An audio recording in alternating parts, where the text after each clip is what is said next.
Georgatos. Welcome to America Can We Talk? Today we're going to be talking about the fallout from the Mueller report. Senator Graham and former CIA Director Brennan weigh in. Also, what should accountability look like for those who cooked up the Trump-Russia collusion hoax? Sidney Powell will be joining us. All charges dropped in the Jussie Smollett racial hoax case. Definitely got to talk about that. And last, if we have time, the president's executive order on free speech on college campuses. I love it. Stay tuned.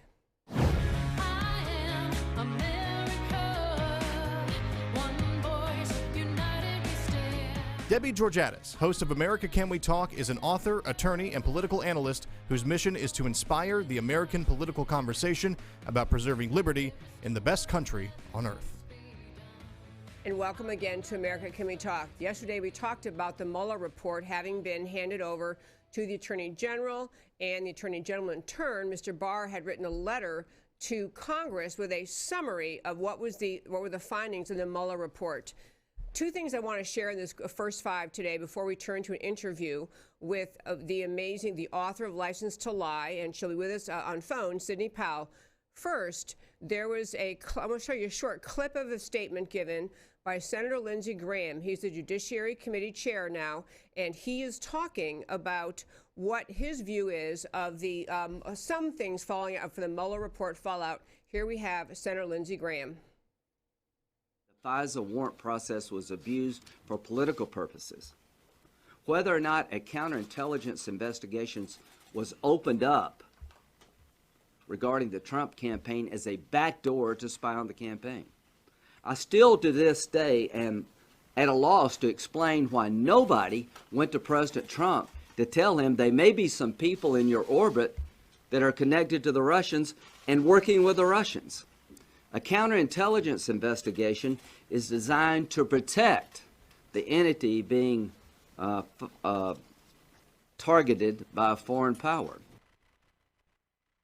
That is such a great point he is making.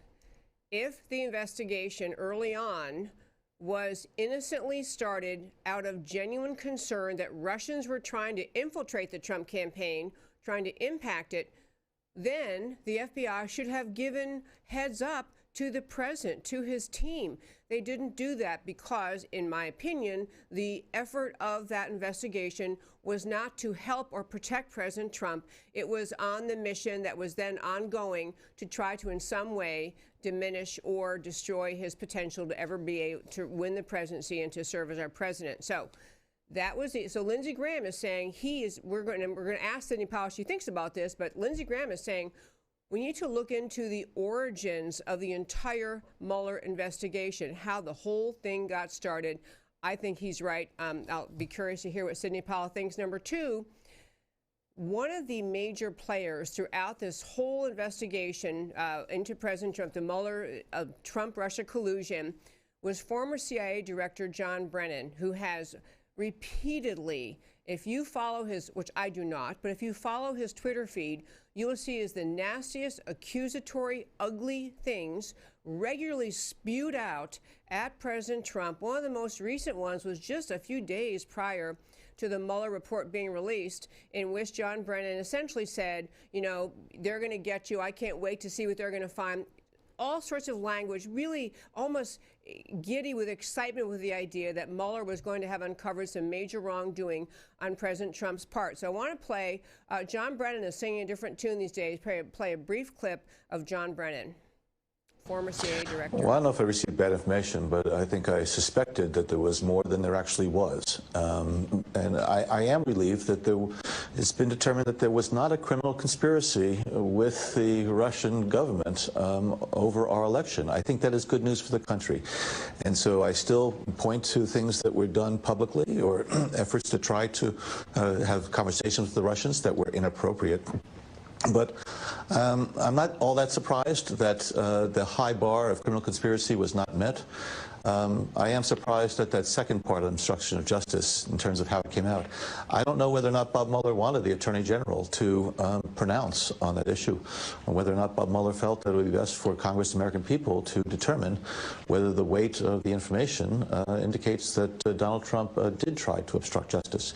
So there are some surprises there, and that's why I think getting to the full Mueller report is the best way to get some of these, if not all of these questions answered. John Brennan still wants to get President Trump. He is deeply hoping that something in the full Mueller report will either leave enough questions open or else will leave some accusations that he can embellish on and continue the attack on President Trump. He is a little bit rebuked. Brennan's a little bit rebuked, a little bit apologetic. Didn't say he apologized, but a little bit apologetic, but still holding out hope that somehow the Mueller report in full will give him some grounds to continue attacking President Trump. Truly disgraceful conduct by a former head of the CIA. That's today's First Five. And now we're going to turn to an interview with Sidney Powell, whom I believe we have online. Hello, Sidney. Hey there. I'm so glad you could join us. And Sidney Powell, you know, she's been been in our show many times. She is the author of License to Lie, a former U.S. attorney. She is a regular go-to expert on the Mueller investigation, has been following it from the beginning, speaks regularly at all sorts of news shows around the country. So I'm grateful to have her here joining us today. So to start with, Sidney, I'm going to guess you have at least read Attorney General Barr's letter summarizing the Mueller report. What's your kind of overall takeaway on what Barr said in that letter?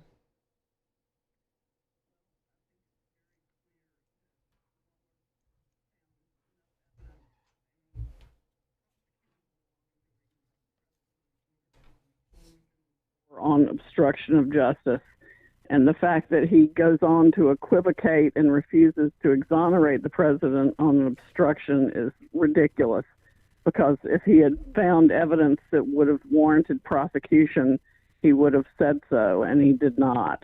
So it should have been a full stop right there, but instead Mueller's politicized the whole thing, passed it off to Barr, but at the same time said there's nothing to prosecute. So that's really the end of it, and should be the end of it, because if there's nothing to prosecute, then there's nothing to move forward on, and that is tantamount to an exoneration. I hear part of what I'm agreeing, of course, with what you're saying, but I'm hearing that kind of same reaction I had. I think I'm hearing the same. It would have been a little clearer and a little stronger had Mueller just been able to make an affirmative final. He almost had a begrudging, well, I looked as hard as I could, and I couldn't find anything. But at least he acknowledged, yes, he couldn't find anything that justifies prosecution of President Trump. I also noticed that he, in the letter, Barr, commented that the report or the investigation by Mueller was really thorough. I thought that was a great point to make. Oh, Lord, yeah. I mean, he did anything he wanted to do, pursued any lead he wanted to pursue, ran roughshod over the rights of countless people, dragged everybody who worked in the White House through untold hours of interrogation. I mean, it was just appalling, the lengths to which he went to try to get information from anybody and everybody, and the pressure he put on people to say whatever he wanted them to say. Yes. And he still got nowhere. Still got nowhere. Yesterday, we talked on the show about how the pressure to try to turn someone against President Trump, someone in his circle, turn them against him, try to get those people to say something that would lead them down the path of getting President Trump, but did not succeed. I want to turn to ask you, though, so this, we've talked many times, but this entire investigation by Special Counsel Mueller has just captured the headlines since before President Trump was sworn in, has been the endless fodder for discussion in the Democrat talk shows and liberal talk shows. And what was uncovered in part was the efforts behind the scenes within the FBI and Department of Justice to begin this whole process to start with, to get the Russia investigation going. And there seem many players involved inside the FBI and out seem to have engaged in conduct that was designed to create this whole conspiracy against President Trump. So is there more action that should be taken? Like, what is it we can do to find and hold accountable those people who got this whole hoax, Russia-Trump hoax, started? Well, I think Attorney General Barr is going to have to create a special task force within the department to pursue and determine exactly who was involved in what. A good start for that is going to be the report of the Inspector General that should come out sometime within the next few months on all the FISA abuses. But the Inspector General does not have subpoena power or grand jury authority, so that still is going to need to be done. And there are still people in the department and the FBI who had a significant role in creating this whole mess that need to be ferreted out and held accountable. Let's just start with a few of them. I could not agree more. Start with a few of them. What about Peter Strzok and Lisa Page? Do you think their conduct or what we're aware of in their text messages does it give you enough information to say there should be more of an investigation of their role? Oh, definitely. And there were other people like them on the team. In fact, I would say that most everybody that was involved in Crossfire Hurricane morphed over onto Mueller's special counsel task force. And we also know that Andrew Weissman and attorney by the name of Ahmad were running the back channel with Bruce Orr and Christopher Steele with the FBI and DOJ when they had absolutely no business being in that chain of information at all, creating this field dossier and fabricating the whole thing from a whole cloth. And they went on to special counsel's team. So the entire Mueller task force and everything Ahmad and Weissman touched should be dismissed for egregious prosecutorial misconduct. In addition, we've talked in the past about Mr. Comey's role in all of this, and when he was fired by the president and then became the most outspoken former, outspoken as he has been. Is there legitimate justification for Attorney General Barr to investigate anything further with respect to Mr. Comey's conduct? Yes, he definitely made false statements to the FISA court. Those are serious offenses. I mean, Michael Flynn is facing prosecution for that, for something equivalent, and Comey knew better. Yeah, absolutely. He wasn't set up like General Flynn was. Yeah. He knowingly signed a warrant application that he swore was verified when he jolly well knew it wasn't. Okay, so if we had Attorney General Barr go forward and appoint a special task force, what does that involve exactly? Would it mean that you have to find a similar to Mueller outside special prosecutor to investigate? How's that work? No, he can just choose some people from within the department, or he can hire some new people and bring them into the department to do it. It can all be run from within the Department of Justice, but I would encourage him to put some new blood in there, some people with an independent perspective that aren't tied to the swamp. Oh, I love that idea. This special task force idea, would that be inconsistent with, or Senator Lindsey Graham, the Judiciary Committee chair, has said there needs to be some investigation. I think he even used the expression, someone similar. We have to find a Mueller for this, but someone similar to Mueller to investigate the origins of the Mueller probe. Do you think the Senate should try to get involved in asking for that kind of investigation? Is Lindsey Graham on track here? Well, I would not want to see the Senate committee to try to do it. I mean, anytime Congress does an investigation, if the Department of Justice is really going to do it, it's much better left to the Department of Justice. Once politics gets in the middle of it, it just makes a circus out of it. But hopefully the Department of Justice under Bill Barr will do something about it. They've got to restore any semblance of the rule of law and restore any semblance of integrity to the FBI or the Department of Justice. I mean, there's still people there that sign these bogus FISA applications. Yeah, there certainly are. And, you know, Mr. Barr, I have to tell you, I was concerned when he was nominated to be Attorney General, that whether he would get tough with what all of us seem from the outside to be observing, which was the entire Russian dossier, which gave rise to the FISA warrants, gave rise to spying on the Trump team, ultimately, that really was a very troublesome thing. And it was of concern that Barr, questionable whether Barr was going to be tough enough. So far, has he, the way he's handled this Mueller report and how he summarized it, do you think he sounds like he's going to take this on? I think he will. So far, I'm very encouraged. I sure am too. Well, Sidney Powell, I love when you're in studio with us. My second choice is love having you online. I so appreciate you joining us today. And you know, if you have any final thoughts or comments about the Mueller report going forward, what should happen, love to hear them. Okay, thank you very much, Debbie. I appreciate it. I'm looking forward to seeing what happens next, and I also hope Attorney General Barr is going to unredact the names of the 3 private contractors that Comey gave illegal access to the raw NSA database to. We need to know who those are, and it went back as far as 2015. I'm betting one of them was Fusion GPS. I'll make that bet with you. Sidney Powell, thank you so very much for joining us. Thank you. Okay, that is Sidney Powell. She's the author of License to Lie.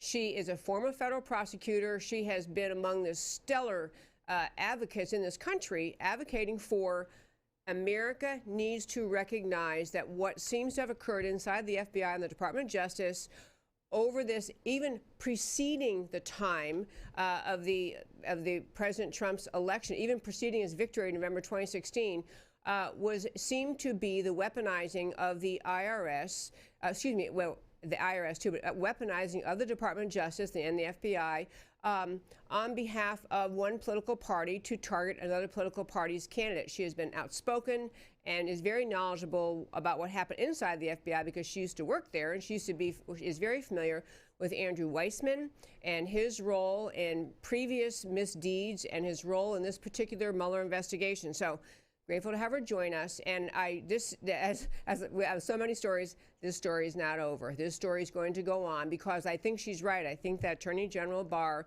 is going to have to do something specific, like a special task force, to really dive inside the FBI and get after people whose conduct was outside what they were supposed to be doing, and in fact was designed deliberately to undermine President Trump as a candidate and then President Trump as President of the United States. So glad Sidney Powell could join us.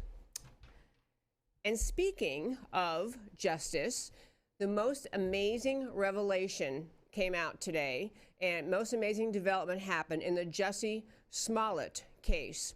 And I'm going to guess many of you followed that case and know, but the short story is Jussie Smollett is an actor. I don't think most of America had heard of him before January of this year, but Jussie Smollett is a black gay actor. I think he's about 32 or 36 years old.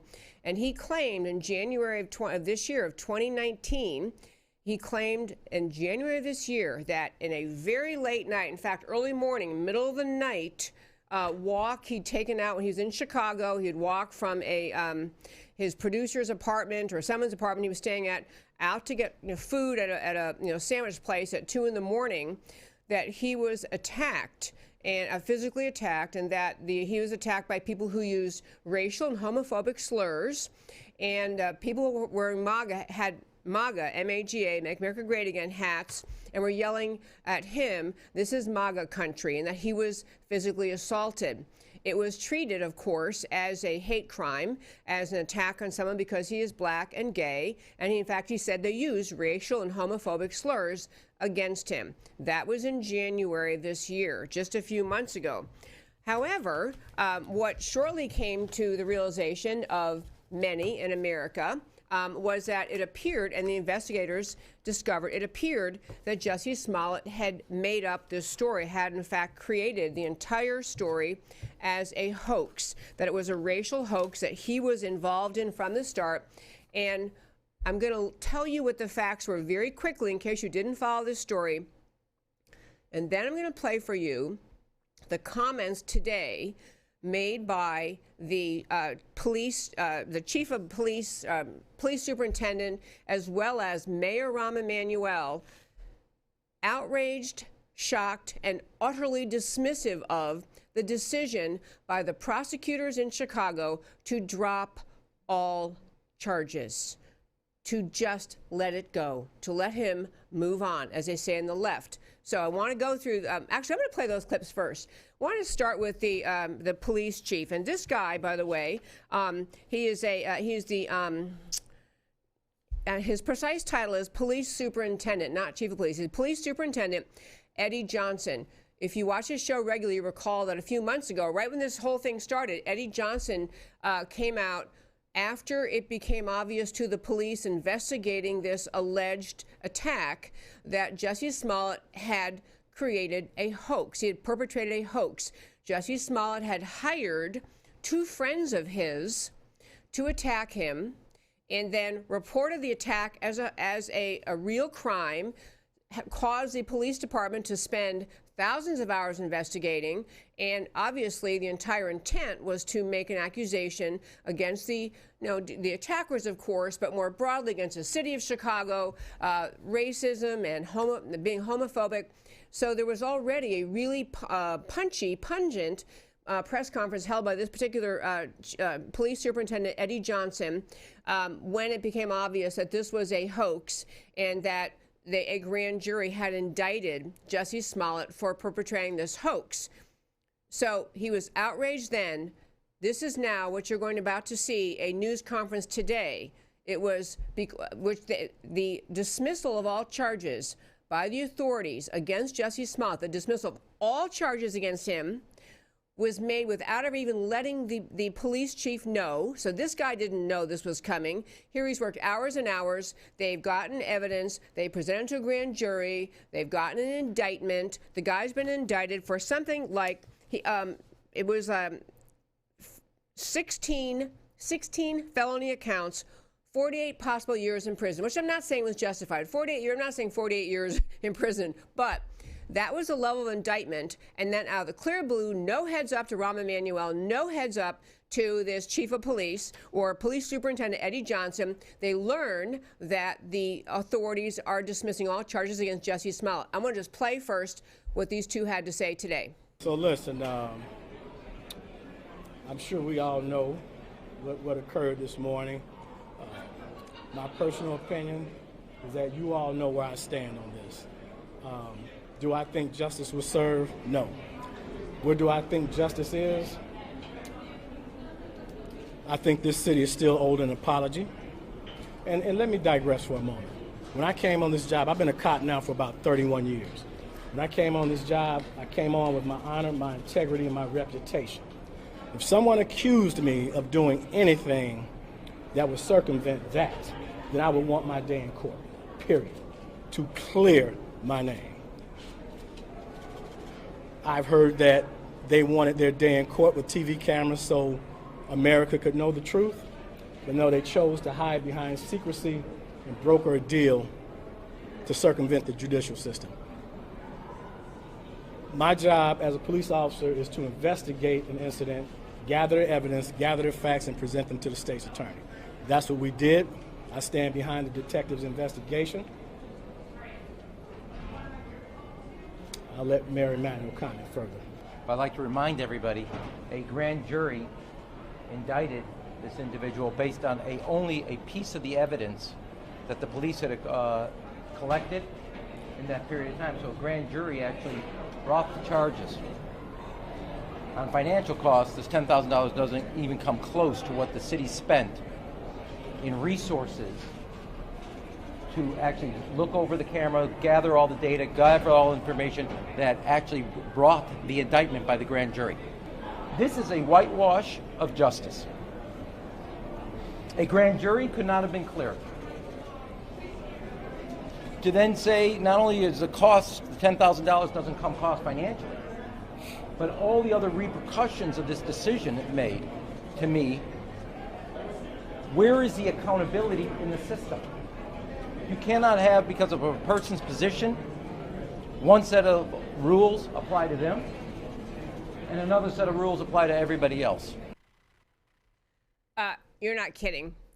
This news conference just happened this morning, and I want to just spend a few minutes talking about why this dismissal of all charges against Jussie Smollett matters so much. To back up, so you know, first of all, what Mayor Emanuel was referring to was that what the authorities said in Chicago was that what Jussie Smollett, who had, to be really clear about this, made this allegation.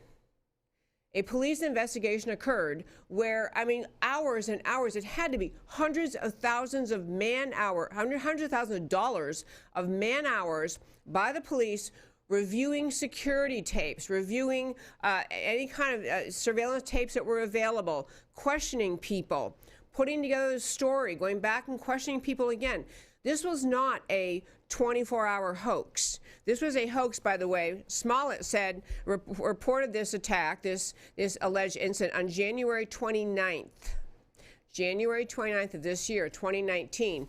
So it's just today, March 26th, whatever date we're on, that the authorities let it go. But he was, for a month, the police spent time trying to put the story together, all sorts of just astonishing outpouring of support for Jussie Smollett. And he's that he was a victim and this is a horrible thing.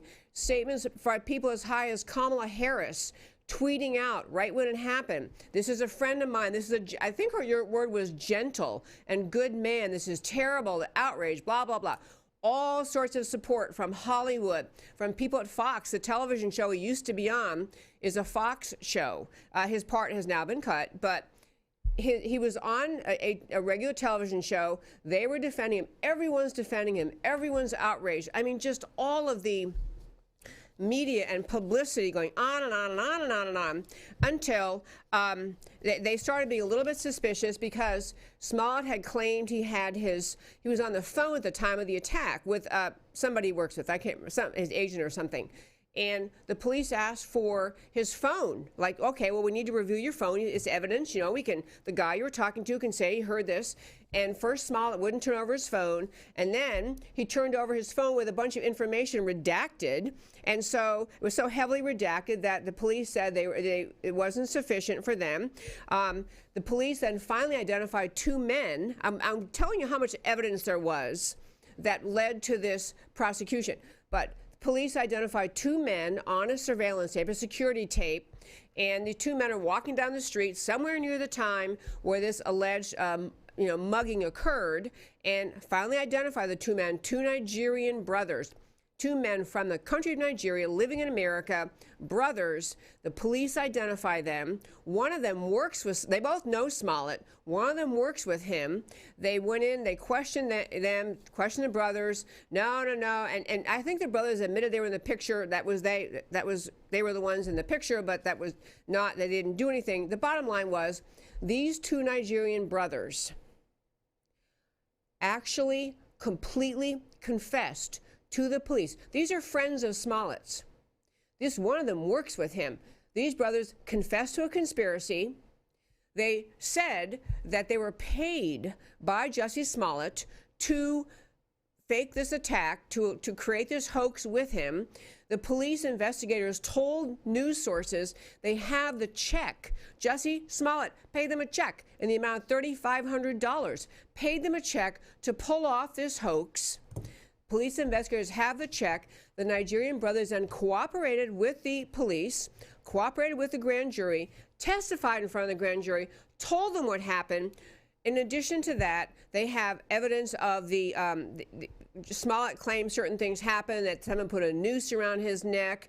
They have the two brothers buying the rope that was used in the attack, them going in the store at Home Depot and buying. I mean, the evidence is overwhelming.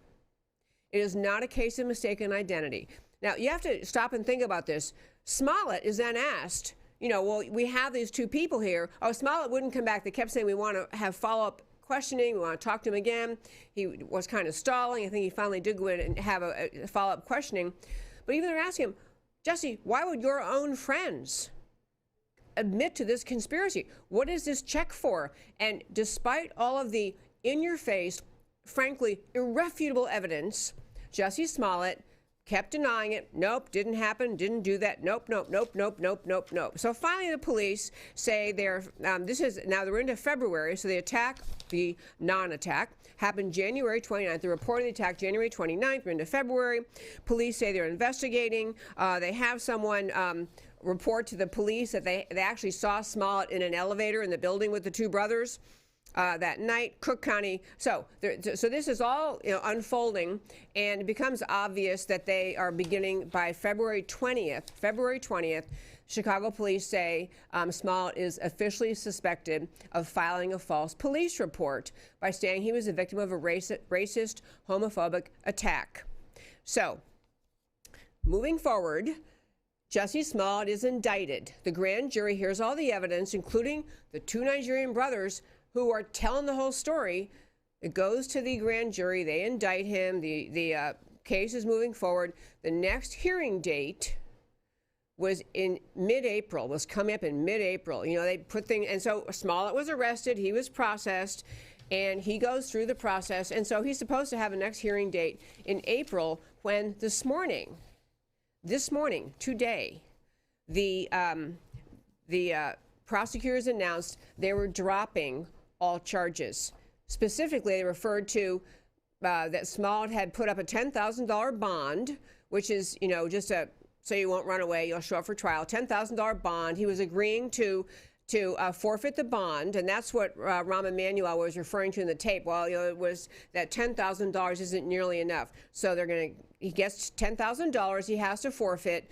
And then there was reference to community service. One report said the community service, they were made reference to, well, in the past, he's done some really nice community service things. And then others saying, no, as part of the sentencing for community service, that he's going to have to do some community service. Either way, the guy who had the Chicago Police Department wrapped around the axle for 2 to 3 weeks with a complete made-up story with overwhelming evidence, irrefutable evidence, people admitting what happened, the check he paid them, and today they announced no prosecution.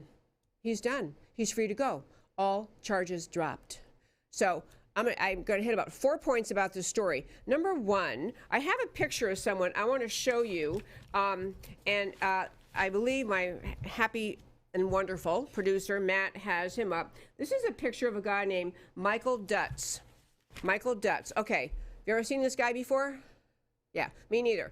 Michael Dutz is a kid in Chicago, an 18-year-old, who just in December, like the month before, we had this astonishing hoax by Jussie Smollett. Michael Dutz dared to attempt a hoax, reported to the police that his car had been stolen by 3 black men and that had a baby in the car. I didn't even bother digging into the details because it doesn't matter for the point I want to make today. This guy ended up confessing that he made the whole thing up, and in exchange for his guilty plea, he was sentenced to 3 years in jail.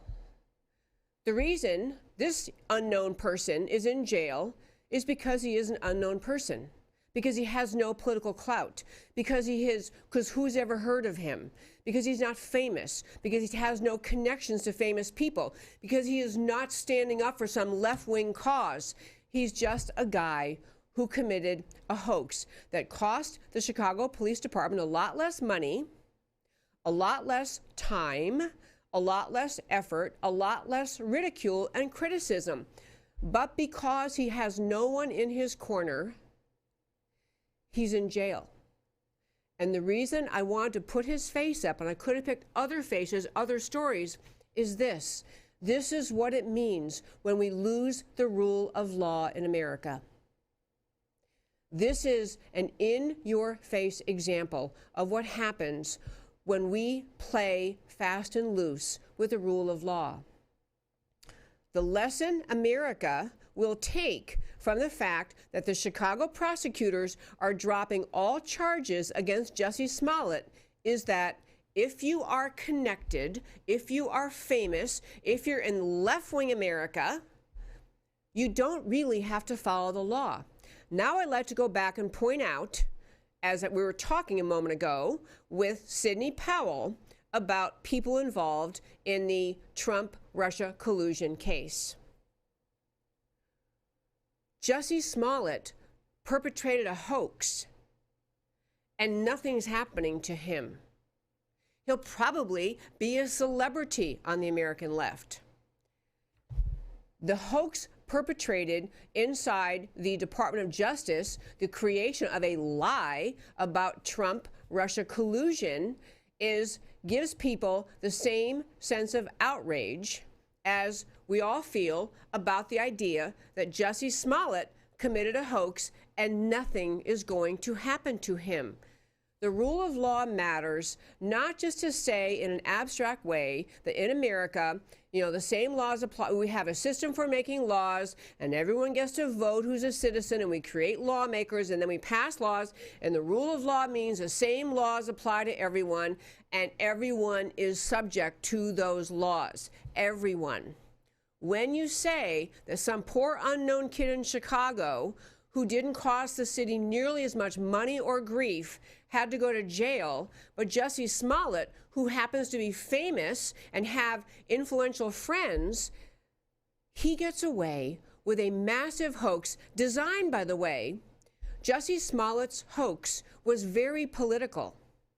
It was intentionally a shot in the arm, an assistance to the American left, to the picture the American left tries to create of America as a country full of racists, full of people who are homophobic, people who are intolerant. In fact, his whole story immediately picked up by Kamala Harris, U.S. Senator, presidential candidate, who, as I mentioned earlier, tweeted out right away. Kamala Harris was saying, oh, this Jussie Smollett's such a great guy. He's so gentle. This is terrible. This is an outrage. She tweeted out support for him. Michelle Obama reached out in support of Jussie Smollett. She had her former chief of staff call the city, whatever her name is, city attorney with the title, her last name is Fox, Kim Fox, reach out and suggest that maybe this was too tender a case, that the police of Chicago probably couldn't handle it, and maybe it should be passed off to the FBI. So Michelle Obama is reaching in, trying to manipulate this case. But the picture that, and I'll tell you why I think it's so political, why this whole story is so political. The American left does not want to have in the headlines, in the news stories, in the online, everywhere, this picture, the story that Jussie Smollett attempted and failed in creating a massive racial hoax, which was perpetrating the lie that he was attacked and called, people used racist, these two attackers used racist and homophobic terms against him, slurs against him. This is a story the American left wanted to kill. Once Smollett was exposed, once it was obvious he lied, he made up this whole story, the left wants this story killed. They do not want this story discussed, contemplated at the dinner tables of America, contemplated by the average American thinking, why in the world would Jussie Smollett do that? Why isn't the left criticizing him? Why are they defending him? Why would he make up such a horrible lie? This story of a racial and a hoax committed by Jussie Smollett makes the Dems and liberals look bad. They wanted more than anything. Once it was exposed as a hoax, once it's obvious to everyone with a brain that Smollett made this up, the left wants this story killed. And I'm just going to plant this little seed, and we'll talk about this again, I'm sure. But I don't think the Chicago authorities dropped this prosecution out of sympathy for Jussie Smollett, or because they really think, they issued a statement saying, this seems like about enough. This seems enough. He's gone through enough. He's going to forfeit $10,000, and he's done community service, and he's a swell guy, blah, blah. I don't think that's why they dropped this case. I think there was political pressure on Chicago, get this story out of the headlines. I think there are very high-ranking people in the Democrat Party affiliated with Jussie Smollett who did not want this story anymore in the news. They wanted it gone, and they made it so. I'll tell you two last little tidbits about this dismissal of this case today. One is the statement issued by Jussie Smollett. Now, keep in mind, as everyone else with a brain in America knows, Jussie Smollett knows what happened. He knows he told these Nigerian brothers to perpetrate the hoax with him. He knows he paid them money. He knows he lied. Instead of coming out after this dismissal of all charges, and he's free to go, instead of coming out with just a simple, "I'm so grateful that charges have been dropped, thank you," and going home, he issued a statement perpetrating the lie. This is the audacity, the brazenness of the American left. They do not think they have to tell the truth. They are above the idea of truth existing. The only thing that matters to them is the narrative.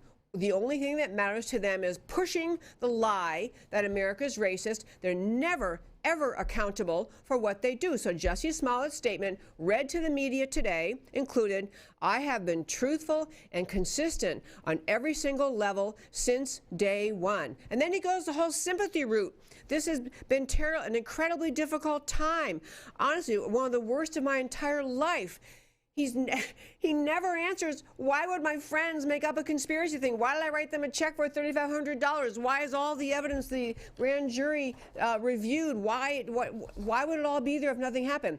He is right in your face, America, scolding you, scolding America, scolding the police department, scolding the entire justice system, claiming to be a victim. His lawyers put out a similar statement today, a long scold of America, essentially saying this is a terrible thing. This is what happens when we rush to judgment. We just have terrible things happen. And then, pretty soon we have this poor young man accused, and thank goodness justice prevailed. These people never think they'll be held accountable. They never think truth matters. They never think that all of America's watching this, and they think America's going to go, okay, well, I guess they dropped charges. I guess, who knows? Maybe Smollett did. America knows. Americans are smarter than this. They know what Smollett did. They frankly know what the people inside the Department of Justice did to President Trump. Americans know this, and I do think there's going to come a day of political reckoning, because this does not sit well with the American people, who actually still believe in the rule of law, who still believe that people need to tell the truth, that people need to be held accountable. I'm Debbie Georgatos. This is America Can We Talk. I'm on every day, Monday through Thursday, 3 p.m. Central Time. Email me at americacanwetalk@gmail.com. If you'd like to communicate, follow me on Twitter at Debbie Can We Talk. If you're on this Facebook page, like the page, comment during the shows. I love when you comment. I try to respond later. If you're watching on YouTube, subscribe to this channel. I love your comments. I love the political conversation, because really at my heart, I love this precious country. I do this show because I am deeply concerned that America is it's the most precious, extraordinary country on earth, and we need to all be speaking up to protect and defend it.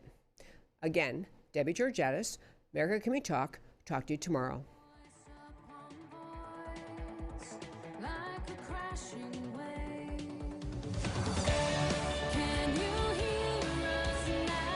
America Can We Talk? Truth about America. Can you hear